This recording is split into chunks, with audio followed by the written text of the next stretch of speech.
یہ پڑھ کر آئے تھے کہ اس دنیا کے بعد ایک اور گھاٹی ہے، ایک اور عالم ہے، ایک ہماری اور منزل ہے جہاں سے ہمیں گزرنا ہے، وہ ہے عالم برزخ۔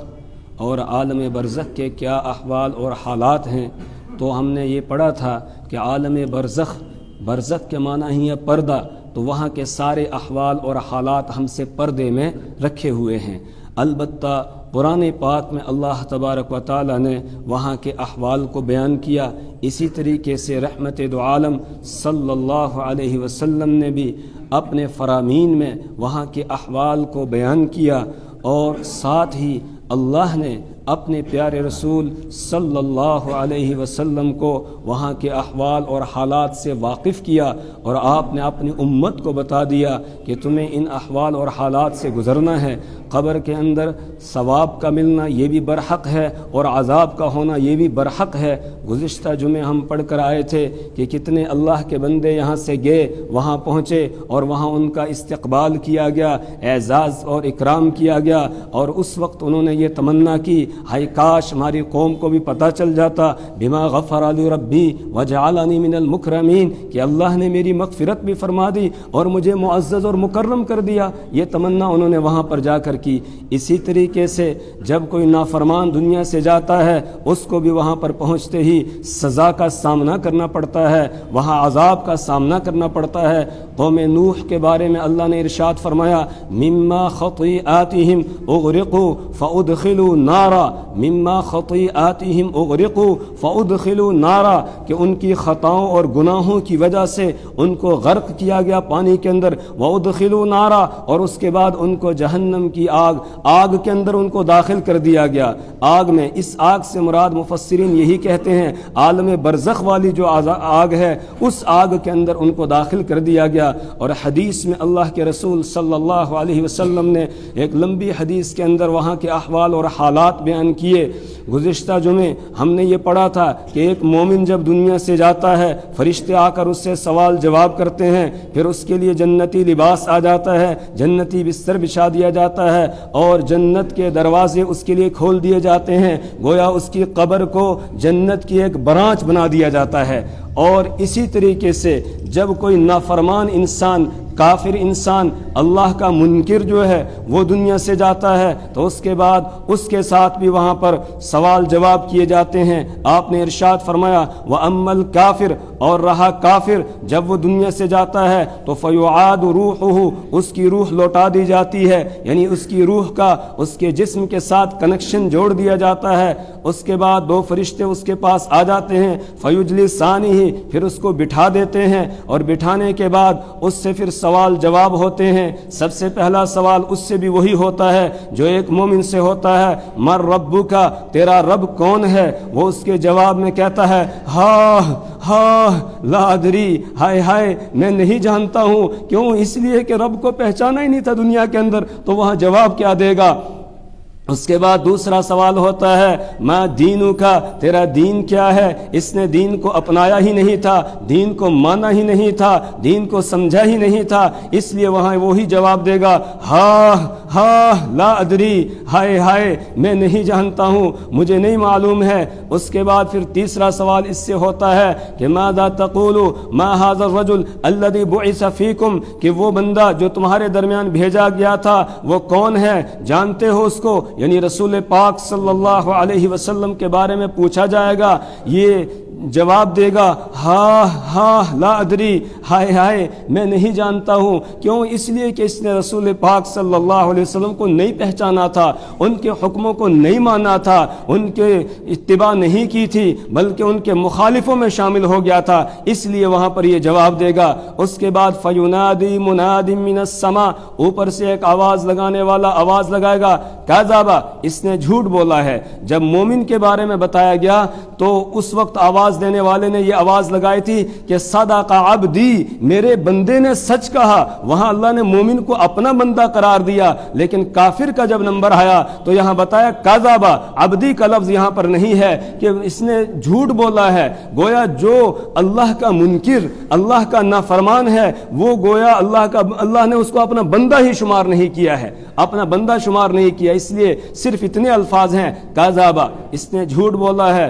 اس کے بعد پھر کیا ہوتا ہے؟ اس کے بعد فیضیق علیہ قبرہ، اس کی قبر کو اس کے اوپر تنگ کر دیا جاتا ہے، اس کی قبر کو جیسے مومن کی قبر کو کھول دیا جاتا ہے، جہاں تک اس کی نظر جاتی ہے تا حد نگاہ اس کی قبر کو کھول دیا جاتا ہے۔ اور یہ عالم برزخ کی بات چل رہی ہے، کسی کے ذہن میں یہ سوال پیدا نہ ہو کہ پھر تو قبرستان میں جو ایک قبر یہاں بنی ہے، دوسری ساتھ میں برابر میں یہاں بنی ہے، تیسری یہاں بنی ہے، اتنی جب اس کی قبر کھل جائے گی تو دوسری قبروں والے کہاں جائیں گے؟ یہ عالم برزخ کی بات چل رہی ہے۔ قبر اس گڈھے کا نام نہیں ہے جہاں ہم کسی کو چھوڑ کر آ جاتے ہیں، دفن کر کے آ جاتے ہیں، بلکہ اس سے مراد ہے عالم برزخ۔ اور عالم برزخ کیا ہے؟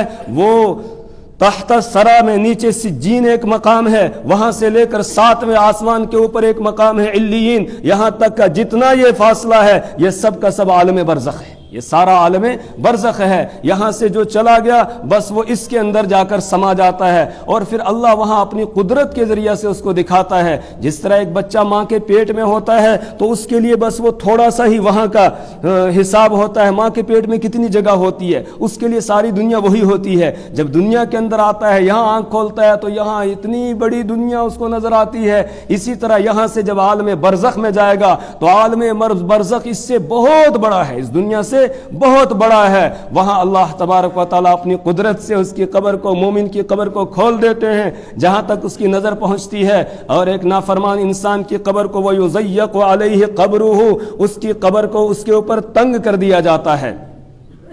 اس کے بعد پھر کیا ہوتا ہے؟ وَيُقَيَّزُ لَهُ أَعْمَى وَأَصَمُّ، اور اس کے اوپر مسلط کر دیا جاتا ہے ایک اندھے اور بہرے کو۔ اندھا کون؟ یعنی ایک فرشتے کو اللہ تعالیٰ اس کے اوپر مسلط کر دیتے ہیں۔ جو فرشتہ اندھا اور بہرا ہوتا ہے، اس کا یہ مطلب نہیں کہ وہ اندھا اور بہرا ہی ہوتا ہے، بلکہ مطلب یہ ہے کہ اس کا معاملہ اس کے ساتھ اندھے جیسا ہوتا ہے اور بہرے جیسا ہوتا ہے۔ نہ تو وہ یہ دیکھتا ہے کہ کہاں اس کو لگ رہی ہے، اور نہ یہ سنتا ہے کہ یہ کیا چیخ و پکار کر رہا ہے، اس کا کوئی اثر اس کے اوپر نہیں ہوتا ہے، اس کے دل میں ذرہ برابر کوئی رحم نہیں آتا ہے۔ معہ مرزبۃ، اور اس کے ساتھ ایک گرز ہوتا ہے، من حدید، لوہے کا ایک گرز ہوتا ہے۔ اس گرز کے ذریعہ سے یہ اس بندے کو، نافرمان انسان کو فرشتہ مارتا ہے۔ اللہ کے رسول صلی اللہ علیہ وسلم نے فرمایا لو ضرب بها جبل لصار ترابا، کہ اگر اس گرز کے ذریعہ سے ایک پہاڑ کو مارا جائے، پہاڑ پر مارا جائے تو پہاڑ بھی لصار ترابا، وہ ریت کے مانند، مٹی کے مانند ہو جائے گا، پورا پہاڑ ٹوٹ کر مٹی کے مانند ہو جائے گا۔ تراب کہا جاتا ہے جب ہم زمین کے اوپر چلتے ہیں تو اس کے اوپر جو باریک سی مٹی ہوتی ہے جو پیروں کے ساتھ لگتی رہتی ہے، اسی کو تراب کہا جاتا ہے۔ تو وہ پہاڑ اس طریقے سے تراب کے مانند ہو جائے گا جب اس کو وہ گرز، اگر وہ گرز پہاڑ پر لگایا جائے تو پہاڑ مٹی کے مانند ہو جائے گا۔ اور فَيَضْرِبُ بِهَا، تو وہ فرشتہ اس گرز کے ذریعہ سے اس نافرمان کو مارے گا، اور جب اس کو مارے گا تو یہ بھی مٹی کی طرح ہو جائے گا، اور ساتھ ہی فَيَصِيحُ صَيْحَةً، یہ چیخے گا، چلائے گا۔ کس طرح چیخے گا اور چلائے گا کہ يَسْمَعُهَا مَا بَيْنَ الْمَشْرِقِ وَالْمَغْرِبِ، اس کی اس چیخ و پکار کو مشرق اور مغرب کے درمیان کی جتنی چیزیں ہیں وہ ساری سنتی ہیں، إِلَّا الثَّقَلَيْنِ، سوائے انسان اور جنات کی۔ انسان اور جنات کے علاوہ جتنی مخلوق ہے وہ ساری کی ساری اس آواز کو سنتی ہے، اس کی چیخ و پکار کو سنتی ہے۔ انسانوں سے اور جنات سے یہ دونوں مکلف مخلوق ہے۔ وما خلقت الجن والانس الا ليعبدون، ان سے اللہ تبارک و تعالی نے اس کو پردے میں رکھا ہوا ہے۔ عالم برزخ، برزخ کے معنی ہی کیا ہے؟ پردے کے ہیں۔ تو وہاں کے حالات اور احوال کو اللہ نے پردے میں رکھا ہوا ہے۔ وہ برزخ والے ہمیں دیکھ رہے ہوتے ہیں ہم کیا کر رہے ہیں، لیکن ہم ان کو نہیں دیکھ سکتے ہیں، وہ پردے کے اندر ہے۔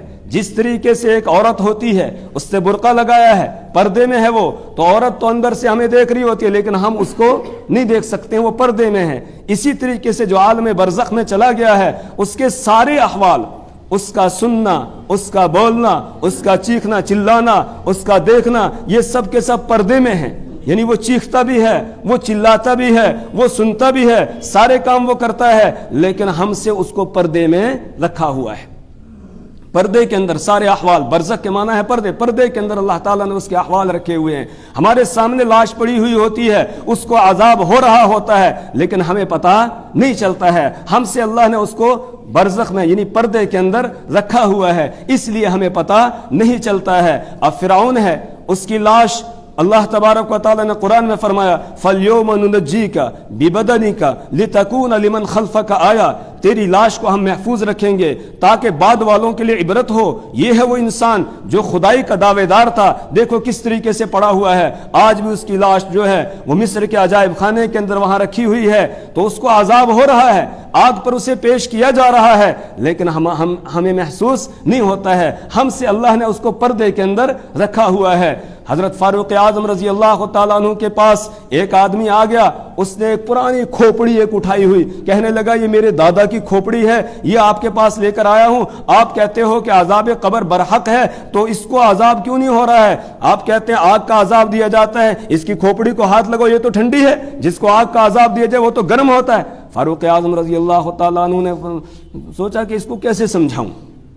یہ تو اصل میں بات یہی ہے کہ یہ برزخ میں ہے اور اللہ نے ان کو پردے میں رکھا ہوا ہے. ہمارے سامنے احوال کھلتے نہیں ہیں. جس طریقے سے ایک آدمی سویا ہوا ہوتا ہے اور سوئے ہوئے خواب دیکھ رہا ہوتا ہے، خواب کے اندر وہ تکلیف بھی محسوس کرتا ہے اور خواب کے اندر وہ راحت بھی محسوس کرتا ہے. کوئی اچھا خواب دیکھتا ہے تو راحت محسوس کرتا ہے، اور اسی طرح کوئی ڈرونا خواب دیکھتا ہے تو اس کے اندر وہ تکلیف کو محسوس کر رہا ہوتا ہے. بلکہ اگر اچانک وہ جاگ جائے تو جاگتے ہی ایک دم وہ گھبرایا ہوا ہوتا ہے، اس کا اثر اس کے جسم پر ہوتا ہے. اگر اس کو یہ خواب میں نظر آ رہا تھا مجھے کوئی مار رہا ہے تو وہ فوراً جاگتے ہی وہاں ہاتھ لگا کے دیکھتا ہے خون تو نہیں نکل رہا ہے. دیکھتا ہے کہ نہیں؟ یہ اللہ تعالیٰ خواب میں، لیکن ساتھ میں بیٹھنے والا دیکھتا ہے. جو بیٹھنے والا ہے وہ اس کو دیکھ رہا ہوتا ہے؟ نہیں دیکھ رہا ہوتا ہے.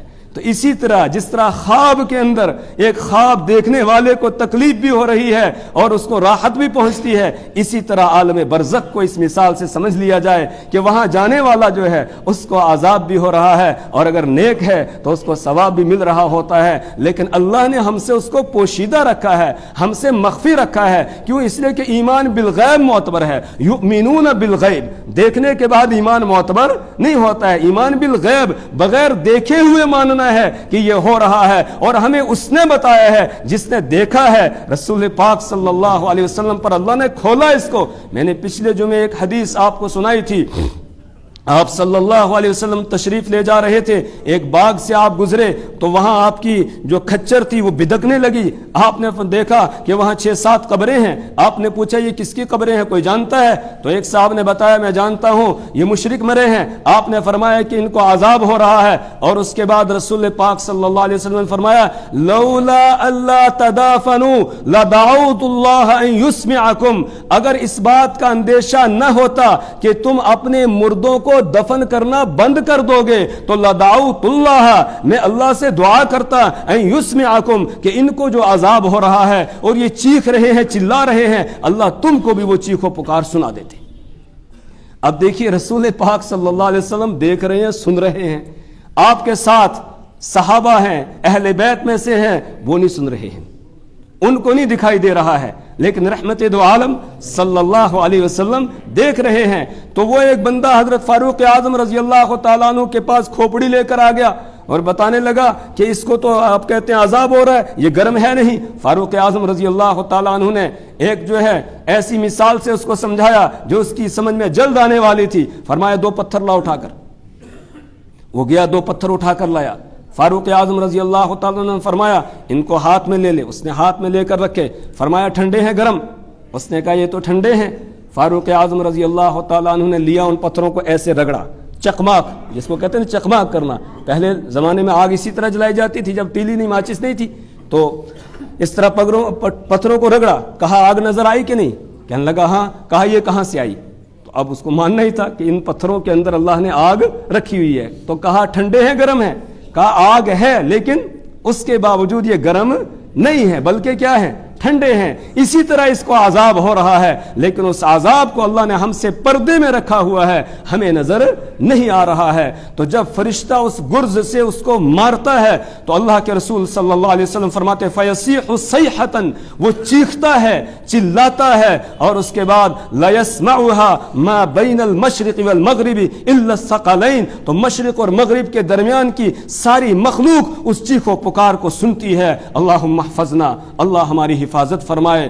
الا الثقلین، سوائے انسان اور جنات کے، انسانوں اور جنات سے اللہ نے اس کو مخفی رکھا ہے، اس لیے کہ ایمان بالغیب ہے، اور آپ نے اس کا عذر بھی بیان کر دیا کہ اگر یہ سنا دیا جائے تو پھر تم مردوں کو دفن کرنا ہی بند کر دو گے، چھوڑ دو گے۔ اس کے بعد رسول پاک صلی اللہ علیہ وسلم فرماتے ہیں اس کا جسم بالکل مٹی کی طرح بکھر جاتا ہے، پھر اس کو جوڑ دیا جاتا ہے، پھر وہ اس کو گرز مارتا ہے۔ اسی طرح اس کو یہ سزا ہوتی رہے گی، کب تک؟ جب تک کہ قیامت قائم ہو جائے، تب تک اس کو اسی طرح یہ سزا ہوگی۔ پھر جب قیامت قائم ہو جائے گی اس کے بعد پھر حساب کتاب ہوگا، پھر اس کو جہنم کے اندر داخل کیا جائے گا۔ یہ جو سزا ہو رہی ہے یہ عالم برزخ میں اس کو ہو رہی ہے۔ رحمت دو عالم صلی اللہ علیہ وسلم تشریف لے جا رہے ہیں۔ حضرت عبداللہ ابن عباس رضی اللہ تعالیٰ عنہ بیان فرماتے ہیں مر النبی صلی اللہ علیہ وسلم بقبرین، رسول پاک صلی اللہ علیہ وسلم دو قبروں کے پاس سے گزرے تو آپ صلی اللہ علیہ وسلم نے ارشاد فرمایا کہ یعذبانی، ان دونوں کو عذاب دیا جا رہا ہے، اور ساتھ ہی فرمایا وما یعذبان فی کبیر، اور ان کو کسی بڑے گناہ کی وجہ سے عذاب اور سزا نہیں ہو رہی ہے۔ مطلب ہے تو وہ بڑا گناہ ہے، کبیرہ گناہ ہے، لیکن یہ اس کو معمولی سمجھتے تھے، یہ اس کو بڑا سمجھتے نہیں تھے، معمولی سمجھتے تھے، تو اس گناہ کی وجہ سے ان کو عذاب ہو رہا ہے، سزا ہو رہی ہے۔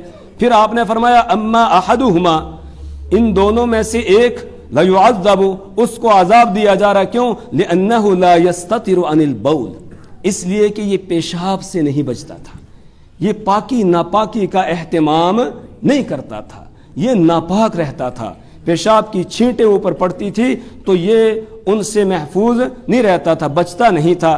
اسی طریقے سے بعض دفعہ آدمی کو بیماری ہوتی ہے، استنجا کرنے کے بعد، پیشاب کرنے کے بعد کچھ قطرات دیر تک آتے رہتے ہیں، تو وہ قطرات جو ہیں وہ بھی ناپاک ہیں، پیشاب کے قطرے ہیں، بعض دفعہ کپڑے میں لگ جاتے ہیں، کپڑا بھی ناپاک ہو جاتا ہے، بعض دفعہ آدمی وضو کرتا ہے، وضو کے بعد اگر وہ قطرہ نکل گیا تو اس صورت میں وضو ہی نہیں اس کا ہوا، تو پھر نماز پڑھے گا تو نماز بھی اس کی نہیں ہوگی۔ تو آپ نے فرمایا کہ یہ پیشاب سے بچتا نہیں تھا، اس وجہ سے اس کو عذاب ہو رہا ہے قبر کے اندر۔ اسی لیے رسول پاک صلی اللہ علیہ وسلم نے یہ تعلیم دی ہے کہ جب استنجا کرو تو اچھے طریقے سے پیشاب کو صاف کر لو، 3 ڈھیلے استعمال کر لو، اور ڈھیلے استعمال کرنے کے بعد پھر پانی بھی استعمال کرو۔ اور جو لوگ ایسا کرتے تھے ان کی قرآن میں تعریف آئی ہے، فیہ رجال یحبون ان یتطہروا، فیہ رجال یحبون ان یتطہروا، یہ 11ویں پارے کی آیت ہے سورہ توبہ کی، یہ قبا والوں کے بارے میں نازل ہوئی۔ جب یہ آیت نازل ہوئی کہ قبا کی بستی میں کچھ لوگ ہیں جو پاک رہنے کو پسند کرتے ہیں، رسول پاک صلی اللہ علیہ وسلم نے ان کو بلایا، ان سے پوچھا تمہاری پاکی کی قرآن کے اندر تعریف آئی ہے، بتاؤ تم کون سا کوئی ایسا عمل کرتے ہو جس کی وجہ سے تمہاری یہ تعریف آئی ہے؟ انہوں نے یہ بتایا یا رسول اللہ صلی اللہ علیہ وسلم ہم تو کوئی خاص عمل نہیں کرتے ہیں، البتہ ایک بات ہے، جب ہم پیشاب کرتے ہیں تو اس کے بعد پہلے ہم ڈھیلا مٹی استعمال کرتے ہیں، اچھی طرح پیشاب کو سکھاتے ہیں، اس کے بعد پھر ہم پانی استعمال کرتے ہیں۔ آپ نے فرمایا یہی وجہ ہے جس کی وجہ سے تمہاری تعریف قرآن کے اندر اللہ تبارک و تعالیٰ نے کی ہے، لہٰذا ہمیں بھی اس کا اہتمام کرنا چاہیے۔ آج ڈھیلے کی جگہ یہ ٹیشو پیپر بھی آ گیا ہے، اس کو بھی استعمال کر سکتے ہیں، اسی مقصد کے لیے بنایا جاتا ہے، تو لہٰذا اس کو بھی ہم استعمال کر کے اچھی طرح پہلے پیشاب کے قطرات سکھا لینے چاہیے۔ اس کے بعد جب اطمینان ہو جائے اب کوئی قطرہ باقی نہیں ہے، پھر اس کے بعد استنجا کر کے پانی سے دھو کے پھر وضو کرنا چاہیے تاکہ ہماری نمازیں درست ہوں۔ اس لیے کہ نماز کا پہلا مقدمہ جو ہے وہ وضو ہے، طہارت ہے، اگر طہارت ہی ٹھیک نہیں ہوگی تو پھر نماز بھی اس کی صحیح نہیں ہوگی۔ اسی لیے پیشاب سے نہ بچنے کی وجہ سے آگے جو عالم آخرت کی پہلی منزل ہے قبر، وہیں پر اس کو عذاب کے اندر مبتلا کیا گیا ہے۔ دوسرے کے بارے میں رسول پاک صلی اللہ علیہ وسلم نے ارشاد فرمایا وَأَمَّا الْآخَرُ، اور رہا دوسرا شخص تو اس کو عذاب دیا جا رہا ہے. کیوں؟ فَإِنَّهُ يَمْشِي بِالنَّمِيمَةِ، اس لیے کہ یہ چغل خوری کیا کرتا تھا، یہ لگائی بجھائی کرتا تھا، ادھر کی بات ادھر، ادھر کی بات ادھر کر کے اور پھر آپس میں لڑانے کی کوشش کرتا تھا. اس کی سزا اس کو یہاں قبر کے اندر دی جا رہی ہے اور عذاب کے اندر اس کو مبتلا کیا گیا ہے. چغل خوری کرنا یہ بھی گناہ کبیرہ ہے، غیبت کرنا یہ بھی گناہ کبیرہ ہے. دوسرے کی پیٹھ پیچھے بات کرنا، وہ بات جو اس کے اندر ہو اگر اس کے سامنے کی جائے تو اس کو برا لگے، اسی کو غیبت کہتے ہیں. تو یہ غیبت کرنا یہ بھی بہت بڑا گناہ ہے. قرآن نے تو اس کے بارے میں یہ بتایا أَيُحِبُّ أَحَدُكُمْ أَن يَأْكُلَ لَحْمَ أَخِيهِ مَيْتًا، اس سے پہلے وَلَا يَغْتَبْ بَعْضُكُمْ بَعْضًا، تم میں سے بعض کی غیبت نہ کرے، بعض کی برائی نہ کرے. اس کے بعد فرمایا أَيُحِبُّ أَحَدُكُمْ أَن يَأْكُلَ لَحْمَ أَخِيهِ مَيْتًا، کیا تم میں سے کوئی آدمی اس بات کو پسند کرتا ہے کہ وہ اپنے مردار بھائی کا گوشت کھائے؟ فَكَرِهْتُمُوهُ، تو تم اس کو ناپسند کرو گے. اور جب تم اپنے بھائی اور وہ بھی مردہ بھائی کے گوشت کھانے کو پسند نہیں کرتے ہو، پھر غیبت کیوں کرتے ہو؟ اس کا گناہ تو اس سے بھی زیادہ سخت ہے اور بڑھ کر ہے.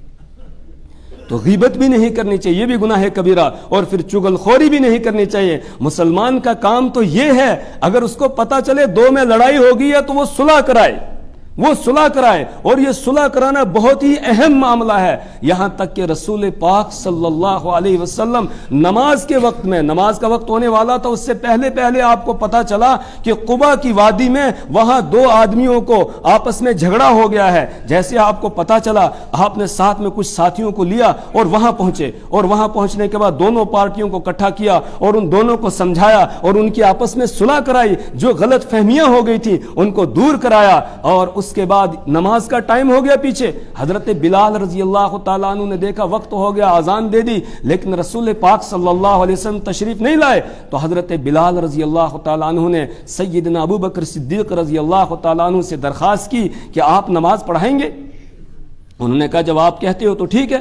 حضرت ابو بکر صدیق رضی اللہ تعالیٰ عنہ نماز پڑھانے کے لیے کھڑے ہوئے، مصلی پر نماز پڑھا رہے تھے. اتنی دیر میں رسول پاک صلی اللہ علیہ وسلم کے پیچھے سے تشریف لے آئے. جیسے آپ کی آہٹ کو محسوس کیا صحابہ نے اور آپ کی خوشبو کو محسوس کیا تو فوراً وہ ہٹتے جا رہے ہیں، یہاں تک کہ آپ پہلی صف میں پہنچ گئے. جب پہلی صف میں پہنچے اب صحابہ ایسے اپنے ہاتھوں کو بجا رہے ہیں کہ حضرت ابو بکر صدیق رضی اللہ تعالیٰ عنہ کو پتہ چل جائے کہ رسول پاک صلی اللہ علیہ وسلم تشریف لے آئے ہیں اور آپ کی موجودگی میں کوئی دوسرا نماز نہیں پڑھا سکتا ہے. حضرت ابو بکر صدیق رضی اللہ تعالیٰ عنہ بہت ہی غرق ہو جاتے تھے نماز پڑھتے ہوئے، یعنی اللہ کی محبت میں غرق ہو کر پورے دھیان سے نماز پڑھتے تھے. ادھر ادھر کوئی توجہ نہیں ہوتی تھی ان کو کوئی توجہ نہیں. جب صحابہ نے زیادہ ہی یہ بجائی تو اب ان کو محسوس ہوا کہ کوئی مسئلہ پیش آ گیا ہے. تو اب انہوں نے کنکھیوں سے ایسے دیکھا تو نظر پڑ گئی رسول پاک صلی اللہ علیہ وسلم پر، بس فوراً پیچھے ہٹ گئے. آپ نے اشارہ بھی کیا کہ پڑھاؤ، لیکن سیدنا ابو بکر صدیق رضی اللہ تعالیٰ پیچھے ہٹ گئے. اب آپ نے نماز مکمل کرائی. نماز مکمل کرانے کے بعد رسول پاک صلی اللہ علیہ وسلم نے تعلیم دی، یہ بتایا کہ یہ جو تم ایسے بجا رہے تھے یہ بجانا درست نہیں ہے، بلکہ کیا کہو؟ سبحان اللہ کہو. جب ایسا کوئی معاملہ پیش آ جائے نماز میں تو کیا کہنا چاہیے؟ سبحان اللہ کہنا چاہیے. تو سبحان اللہ کہو تاکہ امام متوجہ ہو جائے. دوسرے نمبر پر سیدنا ابو بکر صدیق رضی اللہ تعالیٰ عنہ سے پوچھا، دریافت کیا کہ میں نے آپ سے یہ کہا تھا کہ آپ پڑھاتے رہو، اشارہ کیا تو آپ نے نماز نہیں پڑھائی. سنیے کیا جواب دیا سیدنا ابو بکر صدیق رضی اللہ تعالیٰ نے جواب دیا، یا رسول اللہ صلی اللہ علیہ وسلم، ابن ابو قحافہ کی کیا مجال ہے کہ رسول پاک صلی اللہ علیہ وسلم کی موجودگی میں نماز پڑھائے؟ میری کہاں مجال ہے کہ آپ کے موجود ہوتے میں نماز پڑھاؤں؟ یہ جواب دیا سیدنا ابو بکر صدیق رضی اللہ تعالی عنہ نے. تو جھگڑا آپس میں اگر ہو جائے تو اس کی اہمیت کو بتانے کے لیے یہ حدیث امام بخاری علیہ الرحمہ نے نقل کی ہے اور یہ بتایا ہے وہاں پر کہ جھگڑا مٹانا بہت اہم مسئلہ ہے. یہاں تک کہ اگر امیر المؤمنین کو جانا پڑے جھگڑا مٹانے کے لیے وہ جائے گا. یہاں رسول پاک صلی اللہ علیہ وسلم تشریف لے گئے ہیں اور یہاں تک اجازت دے دی گئی کہ اگر دو آدمیوں میں آپس میں جھگڑا ہو جائے تو جلدی ان کی صلح کرا دو. اگر اس میں تمہیں کوئی جھوٹ بھی بولنا پڑ رہا ہے تو جھوٹ بولنے کی اجازت ہے، جھوٹ بولنے کی اجازت ہے تاکہ آپس میں وہ زیادہ دیر تک دور نہ رہیں. کیوں؟ اس لیے کہ جب دو میں جھگڑا ہو جاتا ہے پھر دونوں طرف سے ایک دوسرے کے پاؤں کھینچنے لگ جاتے ہیں، ٹانگیں کھینچنے میں لگ جاتے ہیں اور ان کا دین تباہ ہو جاتا ہے. ان کا دین تباہ ہو جاتا ہے، برباد ہو جاتا ہے۔ اور 3 دن تک اگر ایک مسلمان دوسرے مسلمان سے بات چیت نہیں کرتا ہے، اس کو چھوڑے رکھتا ہے، تو اس کی دعائیں قبول ہونا بند، اس کی نمازیں قبول ہونا بند ہو جاتی ہیں۔ اس لیے اس کی اہمیت کو بیان کیا گیا کہ آپس میں صلح کرا دینی چاہیے۔ اگر اس میں جھوٹ بھی بولنا پڑے تو جھوٹ بولنے کی اجازت ہے۔ مثال کے طور پر 2 آدمیوں کا جھگڑا ہو گیا، اب آپ ایک کے پاس گئے اس کو سمجھانے کے لیے کہ بھئی مجھے اطلاع ملی ہے آپ کا فلانے کے ساتھ، اپنے بھائی کے ساتھ یا دوسرے کے ساتھ، پڑوسی کے ساتھ جھگڑا ہو گیا ہے، تو جھگڑا تو نہیں کرنا چاہیے۔ اس کو سمجھانے لگا، اس نے کہا نہیں وہ تو بہت برا آدمی ہے، ایسا ہے ویسا ہے، اس نے اس کو گالیاں دی، لیکن یہ اس کو سمجھاتا ہے نرمی کے ساتھ، اس نے بالکل کچھ نہیں مانا۔ اب یہ دوسرے کے پاس جاتا ہے اور جا کر اس کو کہتا ہے اللہ کے بندے آپ کی فلانے کے ساتھ بگڑ گئی، کیسے؟ وہ تو بہت نیک آدمی ہے، وہ تو آپ کی بہت تعریف کرتا ہے، حالانکہ اس نے کیا کیا تھا؟ گالیاں دی تھی، لیکن یہ کیا کہتا ہے کہ وہ تو آپ کی بہت تعریف کرتا ہے، تو آپ اس کے ساتھ جھگڑ رہے ہیں۔ اب اس کا دل نرم ہو جائے گا اور یہ کہے گا اچھا یہ بات ہے، اس کا مطلب غلطی میری ہی ہے، یہ اپنی غلطی تسلیم کرے گا۔ اب یہ اس کے پاس جائے اور جا کر اس کو بتائے ارے اللہ کے بندے وہ تو تجھ سے ملنے کے لیے بے قرار ہے، بس جلدی کرو، دیر نہ کرو، کہیں ایسا نہ ہو بیچ میں موت آ جائے، موت کا وقت آ جائے اور اسی طرح تم دنیا سے چلے جاؤ۔ اس طریقے سے آپس میں صلح کرائی جائے، صلح کرانی چاہیے۔ تو آپ نے فرمایا کہ یہ جو دوسرا آدمی ہے جس کو قبر کے اندر عذاب دیا جا رہا تھا، یہ اس لیے کہ یمشی فإنہ یمشی بالنمیمہ، اس لیے کہ یہ چغل خوری کرتا تھا، یہ لوگوں کو لڑاتا تھا، ادھر سے ادھر کی بات لگا کر اور آپس میں لڑانے کی کوشش کرتا تھا، اس لیے اس کو پہلی چیک پوسٹ پر ہی پکڑ لیا گیا ہے اور قبر کے اندر اس کو عذاب دیا جا رہا ہے۔ اس کے بعد آپ صلی اللہ علیہ وسلم نے فرمایا ایسا کرو ایک شاخ توڑ کر لاؤ، ہری شاخ توڑ کر لائی گئی، آپ نے اس کے 2 ٹکڑے کیے اور ایک قبر پر ایک گاڑ دی، دوسری قبر پر دوسری گاڑ دی۔ اس کے بعد صحابہ نے عرض کیا یا رسول اللہ آپ نے ایسا کیوں کیا؟ آپ نے فرمایا لعل اللہ ان یخفف ما لم ییبسا، امید ہے اللہ تعالیٰ ان کے عذاب میں کچھ تخفیف کر دے گا جب تک کہ یہ ٹہنیاں خشک نہیں ہوگی۔ یہ رسول پاک صلی اللہ علیہ وسلم کی برکت کی وجہ سے، آپ کے ہاتھ سے وہ ٹہنیاں لگانے کی برکت کی وجہ سے اللہ نے کچھ دیر تک ان کے عذاب میں تخفیف کر دی۔ تو عذاب قبر بالکل برحق ہے، لہٰذا وہ گناہ جن کی وجہ سے قبر کے اندر عذاب ہوتا ہے ان سے اور تمام گناہوں سے ہمیں بچنے کی کوشش کرنی چاہیے۔ اللہ تبارک و تعالیٰ سے دعا کریں اللہ تبارک و تعالیٰ ہمیں مرنے سے پہلے مرنے کی تیاری کرنے کی توفیق عطا فرمائے، اور اللہ عالم برزخ میں قبر کے عذاب سے اللہ ہم سب کی، ہمارے والدین کی، ہمارے عزیز و قارب اور متعلقین تمام ایمان والے مردوں اور عورتوں کی اللہ حفاظت فرمائے۔ سبحان اللہ و بحمدہ، سبحانک اللہم و بحمدک، ونشہد ان لا الہ الا انت ونستغفرک ونتوب الیک۔